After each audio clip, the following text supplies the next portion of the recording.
Welcome back to my channel Chilix diary. তো মিশো থেকে কয়েকটা পার্সেল এসেছিল। অ্যাকচুয়ালি ইয়াররিং অর্ডার দিয়েছিলাম, এতগুলো ড্রেস অর্ডার দেওয়া হয়েছিল, তো ম্যাচিং ইয়াররিং কেনার ছিল। আর মিশোতে অফারও চলছে 27 তারিখ থেকে। এমনিতেই অনেক সব কিছু কম দামে পাওয়া যায়, এখন আরোই দাম কমবে। তো আমি এই কম্বো ইয়াররিংটা নিয়ে নিয়েছিলাম। এটা সব ড্রেসের সাথে যে কোনো অকেশনে চলবে। এই সেটটা খুবই সুন্দর, অ্যাফোর্ডেবল। সব কিছুর লিঙ্ক ডেসক্রিপশন বক্সে পেয়ে যাবেন। তো কয়েকটা পরে দেখাচ্ছি, সবকটা তো অত পরা সম্ভব না। তো এই ইয়াররিংটা দেখুন, কিউট, এটা সব ড্রেসের সাথে যাবে আর মুখটাকেও খুব কমপ্লিমেন্ট করছে। যে কোনো ফেস শেপে কিন্তু এটা খুব সুন্দর লাগবে। এই ইয়াররিংয়ের কোয়ালিটিটাও কিন্তু বেশ ভালো। এবার নেক্সট দেখাই এই গোল্ডেন হুপ। এটা খুবই চলছে ট্রেন্ডিং আর খুব ক্লাসি লাগে, একটা ক্লাসি রিচ লুক দেয় যে কোনো ড্রেসের সাথে। এটাও আপনারা চাইলে পেয়ার করতে পারেন। এই গোল্ডেন হুপটা এমনই যে এইটা থাকলে আর বেশি কানের দুল কেনার প্রয়োজনই হয় না, জাস্ট একটা পরে সব কিছুর সাথে ঝটপট করে বেরিয়ে যাওয়া যায়, ভাবতে হয় না। আর নেক্সট এটাও দেখুন কি সুন্দর ইয়াররিংটা, নিচে পার্ল ঝুলছে। এরপরে নেক্সট চলে যাই। এই ইয়াররিংটা আমার বেশ পছন্দের আর খুব ইউনিক, এটা অন্য কোথাও খুব একটা বেশি দেখা যাবে না। আর এটা পরলেও খুবই কমপ্লিমেন্ট পাওয়া যাবে। দেখাই, এটা হচ্ছে ফ্লাওয়ার ইয়াররিং। এত সুন্দর লাগছিল আর কানে পরার পরে যেন আরও বেশি সুন্দর লাগছে। এটাও অ্যাফোর্ডেবল রেঞ্জের মধ্যেই আছে। এটারও লিঙ্ক ডেসক্রিপশন বক্সে আপনারা পেয়ে যাবেন। এটাও সব ধরনের ড্রেসের সাথে খুব ভালো মানাবে।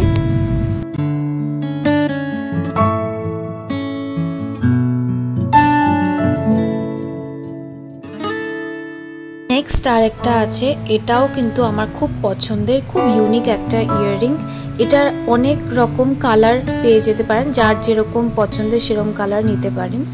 আমি এই কালারটা নিয়েছি কারণ আমার একটা টপ আছে যেটায় ইয়েলো ফ্লাওয়ার আছে, তো সেটার সাথে ম্যাচিং করে পরার জন্য আমি এই কালারটা চুজ করেছি।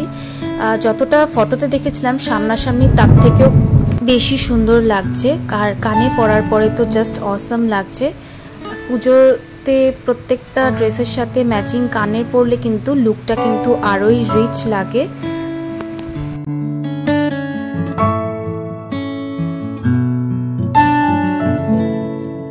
আপনারা কমেন্ট করে জানাবেন আপনাদের কোন ইয়াররিংটা সব থেকে বেশি ভালো লেগেছে। এরপরে দেখায় ছাদ বাগানে ড্রাগন ফ্রুট হয়েছে। শুধু কি সাজগোজ করলেই হবে যাতে ভেতর থেকে সুন্দর লাগে, গ্লোয়িং লাগে এই পুজোর আগে, তো তার ব্যবস্থাও করতে হবে। তো গাছে এত বেশি পরিমাণে ড্রাগন হয়েছে আর ড্রাগন ফ্রুটে প্রচুর অ্যান্টিঅক্সিডেন্ট আছে। অ্যান্টিঅক্সিডেন্ট স্কিনের কোলাজেন প্রডিউস করতে সাহায্য করে, ফাইন লাইন, রিঙ্কলস এগুলোকে ফাইট করে আর ট্যানিংকেও কিন্তু দূর করে। পুজো আসলেই সবাই ফেসিয়াল করতে চলে যায়, অনেক টাকা খরচ করে ফেসিয়াল করে। আমার মতে সারা বছর যদি নিজের স্কিনকে ভেতর থেকে পুষ্টি দেওয়া হয় তাহলে কিন্তু স্কিনের সারা বছরই গ্লোটাকে ধরে রাখা যাবে। ফেস্টিভ গ্লো বলে আর কিছু থাকবে না, সবসময় ফেস্টিভ্যাল সেই ভেবেই কিন্তু আমাদের সারা বছরই নিজের স্কিন আর হেলথের কিন্তু খেয়াল রাখা উচিত।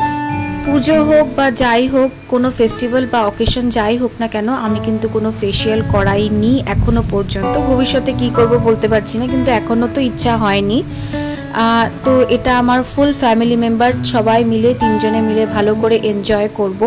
হেলথেরও অনেক বেনিফিটস আছে আর খেতেও কিন্তু দারুণ টেস্টি। যারা বাজার থেকে কিনে খাও তাদের কাছে টেস্টটা হয়তো অনেক সময় আলাদা হয়, কিন্তু বাড়ির ছাদ বাগানে কিন্তু এটার টেস্ট বেশ ভালো, ফ্রেশ অ্যান্ড অর্গানিক। সবই আমার মা খাটনি করে, তাই জন্যই এই সুন্দর সুন্দর ফল সবজি খেতে পারি। ভিডিও বানাতে এখন আমার একটু লেট হচ্ছে। আমি এর আগেও বলেছিলাম যে আমারও সময়টা খুব একটা ভালো যাচ্ছে না, স্ট্রেসের মধ্যে থেকেই যাচ্ছে, কিন্তু তার মধ্যেও কিন্তু আমি স্কিন কেয়ারও চালিয়ে যাচ্ছি আর পজিটিভ থাকারও চেষ্টা করছি। আমি বলেছিলাম যে আমার ফ্যামিলি মেম্বার অসুস্থ, আর অ্যাকচুয়ালি আমার বাবার 2টো হাত ভেঙে গেছে অ্যাক্সিডেন্টের কারণে। তো সেই কারণে মনটাও একটু খারাপ। এবারের পুজোটা আর অন্য সববারের পুজোর মতন নয়, কিন্তু তাও নিজের মাইন্ডটাকে ডাইভার্ট করার চেষ্টা করছি, পজিটিভ থাকার চেষ্টা করছি। আর বলতে গেলে শপিং করলে কিন্তু আমার মনটা ভালো হয়ে যায়। আর নিজের খেয়াল রাখলে তবেই কিন্তু অপরের খেয়াল রাখা যায়। আমি যদি ভেঙে পড়ি বা অসুস্থ হয়ে পড়ি তাহলে কিন্তু আর কারোর যত্ন নেওয়া কিন্তু সম্ভব হবে না। তো বাবা অন্য কোনো ফল খেতে চায় না ঠিকই, কিন্তু ড্রাগন ফ্রুটটা খুবই পছন্দ করে খায়। আর এখন ডাক্তারও একটা স্ট্রিক্ট ডায়েট মেনটেন করতে বলেছে বাবার জন্য। তো হেলদি হ্যাবিটস এখন বাবাইও শুরু করতে বাধ্যই হয়েছে বলতে গেলে। আগে আমি কত বলতাম শুনতো না। অনেকদিন পর ভাবলাম একটুখানি ওয়্যাক্স করে নিই। জেনারেলি আমি শেভিংটাই করি, কিন্তু আজকে ভাবলাম ওয়্যাক্স করি, কারণ পুজোর পুরোটা যাতে আমি একদম ফ্রিলি ঘুরতে পারি। ওয়্যাক্স করলে কি হয়, স্কিনের ডেড সেলটাও উঠে যায় আর পশমটাও খুব তাড়াতাড়ি চট করে চলে আসে না, যেটা শেভিং করলে 2-4 দিন কি 7 দিনের মধ্যে আবার চলে আসে, যেটা ওয়্যাক্স করলে 1 মাস পর্যন্ত নিশ্চিন্তে থাকা যায়। আর পুজোর সময় সব কটা দিন না বেরোলেও কিছু কিছু দিন বেরোবো, তো সেই টাইমটা যাতে আমাকে ভাবতে না হয়। আর কিছু শর্ট ড্রেসও আছে, স্লিভলেস ড্রেসও আছে, তো সেই সময় যাতে আমাকে ভাবতে না হয়, সেই চিন্তা মুক্ত হওয়ার জন্যই আমি এইবার ওয়্যাক্স স্ট্রিপস দিয়ে ওয়্যাক্স করে নিচ্ছি। ভিটের ওয়্যাক্স স্ট্রিপসই আমি ইউজ করি, আমি কোনো হট ওয়্যাক্স ইউজ করি না। অনেক সময় কি হয়, স্কিন জ্বলে যাওয়ার একটা প্রবলেম থাকে, স্কিন বার্নিংও হতে পারে, আর সেই জন্য আমি সেটা ইউজ করি না। আর ক্রিম যে থাকে, যে ক্রিম ওয়্যাক্সিং ক্রিম লাগানোর পরে, সেটাও আমি ইউজ করি না, কারণ ওটাতে ব্লিচ থাকে। এতে দিনের পর দিন ইউজ করলে স্কিনের ক্ষতি হয়, ডার্কেন হয়ে যাওয়ার সমস্যা হয়। আমি আগে একবার ভুগেছি, যখন আমি বুঝতাম না আমি ক্রিম ওয়্যাক্স ইউজ করেছিলাম, তাতে আমার ক্ষতিই হয়েছিল। শত ব্যস্ততার মাঝেও কিন্তু আমি নিজের জন্য ঠিক টাইম বের করার চেষ্টা করি। অনেক সময় সেটা হয় না, কিন্তু তাও এখন আরোই সময়টা চলে যাচ্ছে বেশি তাড়াতাড়ি, কিন্তু তাও আমি চেষ্টা করছি। ওয়্যাক্স করার পরে স্কিনটা খুব সিল্কি আর স্মুথ মনে হয়, একদম স্পা লাইক ফিনিশ আসে।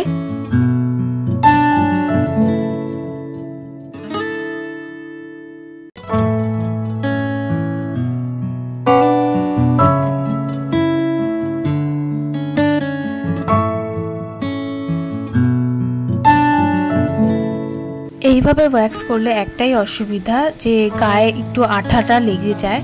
তো সেটা থেকে মুক্তি পাওয়ার জন্য এর সাথে একটা এই যে ওয়াইপস দিয়ে দেয়, এই ওয়াইপসটা দিয়ে যেখানটা আঠা লেগে আছে সেই জায়গাটা মুছে ফেললেই কিন্তু ওই চটচটে ভাব থেকে ইজিলি মুক্তি পাওয়া যায়। আর এটা বেশ অ্যাফোর্ডেবলও আমার মনে হয়, বাড়ি বসে নিজেরাই করা যেতে পারে, কোনো অসুবিধা হয় না। ওয়্যাক্সিং করার পরে কিন্তু অবশ্যই বডিতে বডি লোশন ইউজ করতে হবে, না হলে কিন্তু একটা খসখসে ভাব চলে আসবে আর ড্রাইনেস চলে আসবে। আর এই ওয়্যাক্সিং করার পরে কিছুদিন কিন্তু কোনো স্ক্রাব ইউজ করা যাবে না, কোনো বডি ওয়াশ কিন্তু ইউজ করা যাবে না, এতে কিন্তু হিতে বিপরীত হতে পারে। তো এই সব করতে করতে আমার প্রায় বেশ খানিকটা সময় চলে গেছিল, এবার লাঞ্চের টাইম চলে এসেছিল। তো এবার ভাবলাম একটা হেলদি লাঞ্চ রেসিপি দেখিয়ে দিই। ভাতটা দুপুরে যারা ওয়েট লস করতে চাইছো অ্যাভয়েড করাই ভালো, ভাতটা 12টার মধ্যে খাওয়াটাই বেটার। তো 12টার ওপরে হয়ে গেছিলো, তো ভাবলাম ভাত বাদ দিয়ে এবার একটু কিছু অন্য কিছু খাওয়া যাক। তো আমি ওটসের চিলা বানাবো, তার জন্য নিয়ে নিচ্ছি ওটস হাফ কাপ পরিমাণ। আর যতটা পরিমাণ ওটস নিয়েছি ঠিক ততটা পরিমাণে ওই একই কাপে কিন্তু জল মেপে মিক্সির জারে দিয়ে দিতে হবে।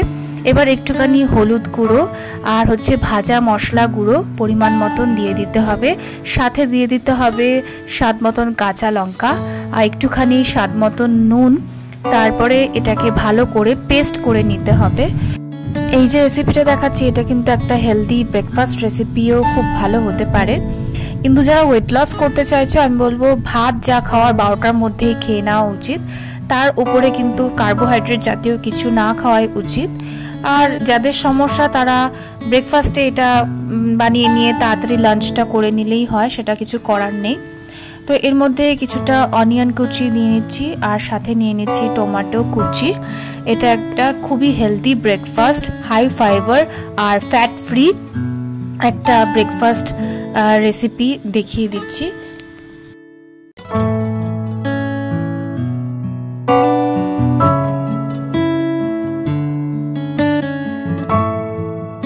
এবার একটা বোলে যে মিক্সটা করা হয়েছিল সেটাকে ভালো করে ঢেলে নিতে হবে। এর মধ্যে এরপরে একে একে দিয়ে দিতে হবে টমেটো কুচি আর পেঁয়াজ কুচি, তারপরে সেটাকে ভালো করে কিন্তু মিক্স করে নিতে হবে।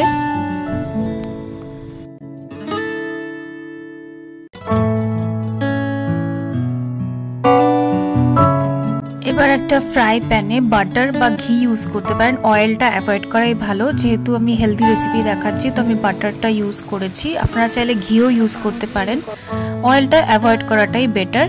এরপর এটাকে ভালো করে ছড়িয়ে দিয়ে একটা প্যানকেকের সাইজ দিয়ে দিতে হবে। তারপরে সিম করে এটাকে ঢেকে রেখে দিতে হবে যাতে ভেতরে কাঁচা না থেকে যায়। তারপরে কিছুক্ষণ পরে এসে এটাকে উল্টে দিতে হবে, উল্টে নিয়ে আবার সিম করে ঢেকে রেখে দিতে হবে।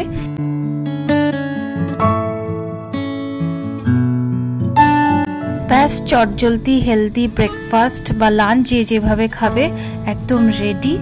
এর সাথে নিয়ে নিতে হবে একটুখানি টক দই, যেটাতে প্রোবায়োটিক্স আছে, এটাও স্কিন, চুল আর হাড় মজবুত করতে সাহায্য করে, গুড ডাইজেশনের জন্য ভালো। আর সাথে একটুখানি স্যালাড নিয়ে নিয়েছি, আর নিয়ে নিয়েছি ওই ড্রাগন ফ্রুট। এটা হচ্ছে আমার পারফেক্ট লাঞ্চ রেসিপি। আর আপনারাও ট্রাই করে অবশ্যই আমাকে জানাবেন যে কেমন লাগলো। খুবই টেস্টি, ওটস ছাড়া এমনিতে খেতে পারেন না, ভালোবাসেন না, তো এটা একটা খুব ভালো অপশন। এইভাবে খেলে কিন্তু ওটসের স্বাদটা একদমই বাজে লাগে না, খুবই টেস্টি লাগে। তো আজকের মতন এই পর্যন্তই ভিডিওটা। যদি ভিডিওটা ভালো লেগে থাকে তো চ্যানেলটিকে অবশ্যই লাইক করুন, শেয়ার করুন, সাবস্ক্রাইব করুন আর বেল আইকনটিকে প্রেস করুন। Thank you.